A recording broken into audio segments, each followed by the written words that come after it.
Thank you, Madam Speaker. And we are here today to enter into a debate that should surprise no one. This has not been a surprise, and it's not even something that we would have not thought about. From the very moment that the majority party in this House won the inevitability that we would be here today was only a matter of what date they would schedule it, nothing else.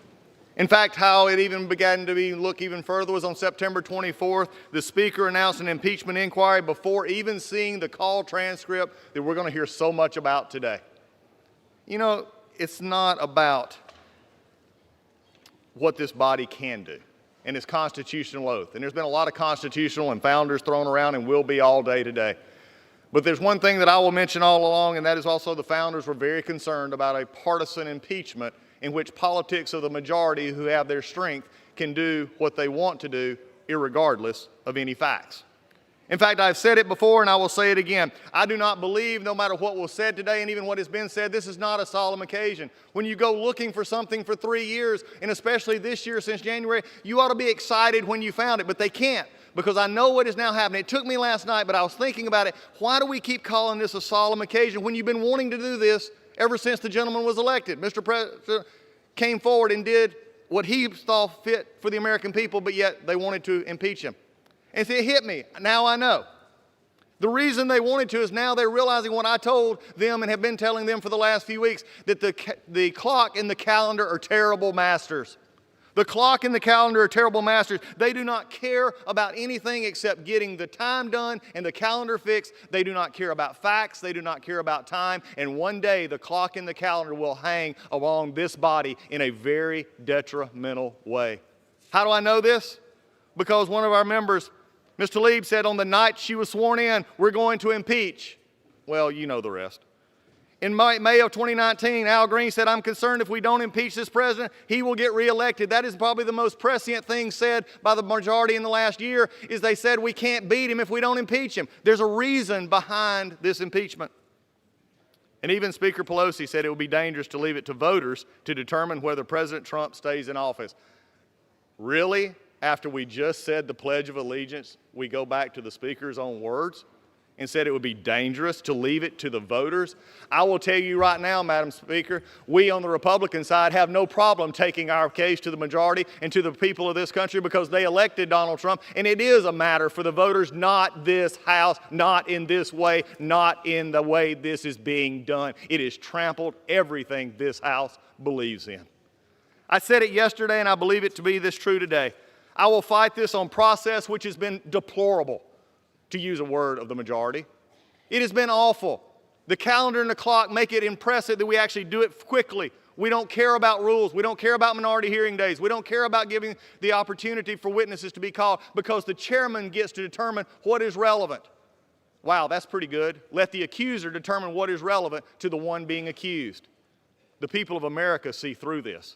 The people of America understand due process, and they understand when it is being trampled in the people's house.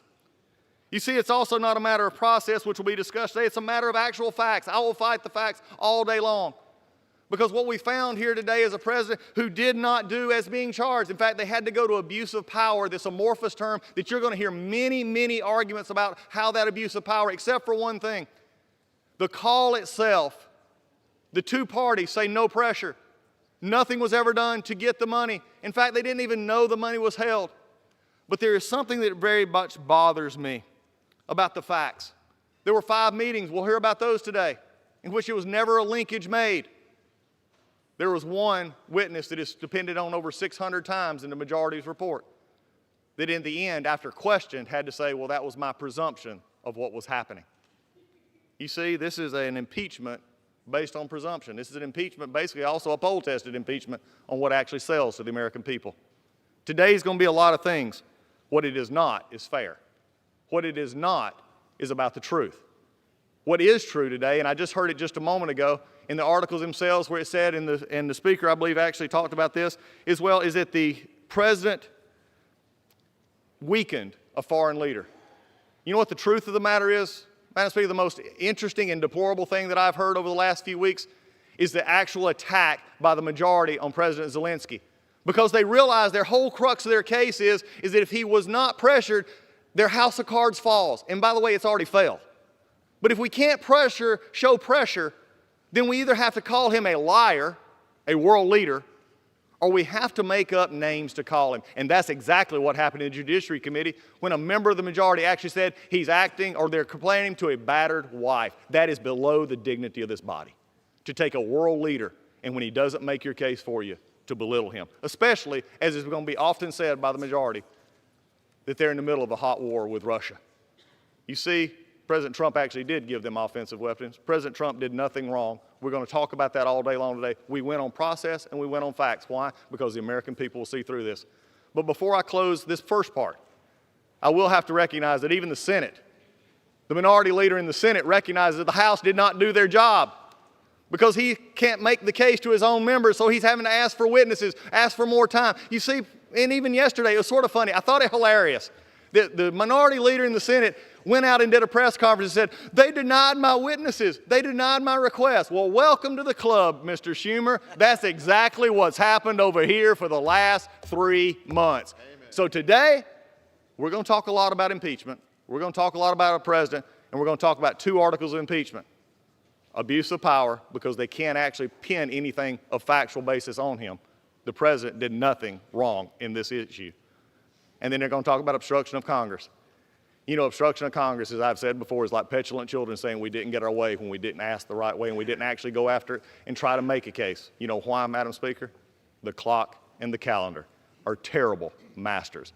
And the majority will own that problem today, because to the clock and the calendar, facts don't matter. The promises to the base matter. And today is a promise kept for the majority. Not a surprise, a fact. And with that, I reserve.